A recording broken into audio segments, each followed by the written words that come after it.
Hello friends, টেক্সটাইলিং online চ্যানেলে আপনাদের সকলকে জানাই স্বাগতম। 8 এবং 9 জানুয়ারি 18টি শ্রমিক সংগঠন বাম সমর্থিত দেশ জুড়ে সাধারণ ধর্মঘট ডেকেছে। সারা দেশ জুড়ে বন্ধের প্রভাব ছড়িয়ে পড়েছে।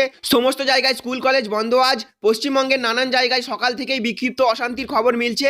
পশ্চিমবঙ্গ সহ দেশ জুড়ে বিভিন্ন রাজ্য থেকে আস্তে আস্তে বন্ধ নিয়ে একের পর এক আপডেট বেরিয়ে এসেছে। তো চলুন বন্ধুরা, আমরা জেনে নিই কোন কোন রাজ্যে বন্ধের ফলে কতটা প্রভাব পড়েছে। আজকে থাকবে এই নিয়েই আলোচনা। আর আলোচনা শুরু করার পূর্বে আমি আপনাদের কাছে প্রত্যেকবারেরই মতো করবো একটা ছোট্ট রিকোয়েস্ট। আপনি যদি আমাদের চ্যানেলে নতুন হয়ে থাকেন তাহলে দেখুন চ্যানেলে অথবা ভিডিও নিচে একটা লাল কালারের সাবস্ক্রাইব বাটন রয়েছে। ওই সাবস্ক্রাইব বাটনে ক্লিক করে আমাদের চ্যানেলটিকে সাবস্ক্রাইব করে রাখবেন এবং পাশেই দেখবেন একটা বেল আইকন আসবে, সেটাকেও প্রেস করে রাখবেন, যাতে যখনই আমরা এরকম ধরনের লেটেস্ট ট্রেন্ডিং হেল্পফুল ভিডিও নিয়ে আলোচনা করব তখন সর্বপ্রথম নোটিফিকেশনটি আপনাদের কাছে পৌঁছে যাবে। তো ফ্রেন্ডস দেখুন, এখানে বলছে ভারত বন্ধের সবচেয়ে বেশি প্রভাব পড়েছে ওড়িশায়। সকাল থেকেই দফায় দফায় রেল রাস্তা অবরোধে জনজীবন বিপর্যস্ত হয়ে পড়ে। ভদ্রক সহ বিভিন্ন স্টেশনে অবরোধের জেরে আটকে পড়ে বহু লোকাল এবং দূরপাল্লার ট্রেন। এছাড়াও বিভিন্ন রাস্তায় বন্ধ সমর্থনকারীরা পিকেটিং অবস্থান করছেন। পুরীতে বেড়াতে গিয়ে বিপাকে পড়েছেন অনেক পর্যটক। বামশাসিত রাজ্য কেরলে সকাল থেকেই রাস্তায় শ্রমিক সংগঠনগুলি। ব্যাপক প্রভাব পড়েছে রাজধানী তিরুঅনন্তপুরম, ত্রিশূর, কোচি সহ রাজ্যের প্রায় সর্বত্র। যানবাহন চলছে হাতে গোনা। সকাল থেকে দোকানপাট খোলেনি। বন্ধ অধিকাংশ স্কুল কলেজ ও সরকারি অফিস। তার মধ্যে রাস্তায় বেরিয়ে ভোগান্তির মধ্যে পড়ছেন সাধারণ মানুষ। তবে বন্ধ ঘিরে কোথাও বড় কোনো অশান্তির খবর মেলেনি কেরলে। বন্ধে বিক্ষিপ্তি সবচেয়ে বেশি প্রভাব পড়েছে পশ্চিমবঙ্গে। সকাল থেকেই রাস্তায় সিটু সহ বাম শ্রমিক সংগঠনের সদস্যরা বিভিন্ন প্রান্তে রেল ও রাস্তা অবরোধে ব্যাহত হয় জনজীবন। হাওড়া শিয়ালদার প্রায় সব শাখায় বিভিন্ন স্টেশনে অবরোধের জেরে আটকে পড়ে বহু লোকাল ও দূরপাল্লার ট্রেন।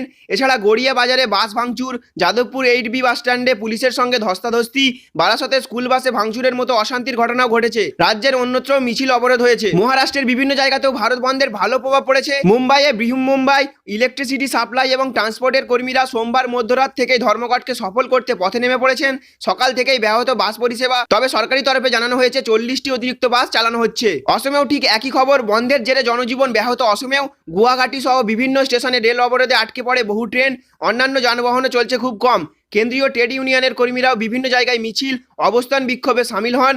স্কুল কলেজ সরকারি দপ্তর খোলা থাকলেও উপস্থিতির হার কম। 48 ঘন্টার ভারত বন্ধে ভালো সাড়া পড়েছে কর্ণাটকের হুবলিতেও। সকাল থেকে বিভিন্ন জায়গায় অবরোধ বিক্ষোভে সামিল হন শ্রমিক সংগঠনের নেতাকর্মীরা।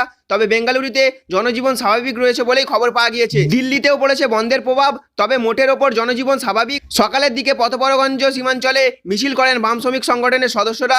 তবে রাজ্যের অন্যত্র বন্ধের তেমন প্রভাব পড়েনি। বুঝতে পারলেন, অন্যান্য রাজ্যের তুলনায় পশ্চিমবঙ্গে বন্ধের প্রভাব বেশি পড়েছে বলে জানা যাচ্ছে।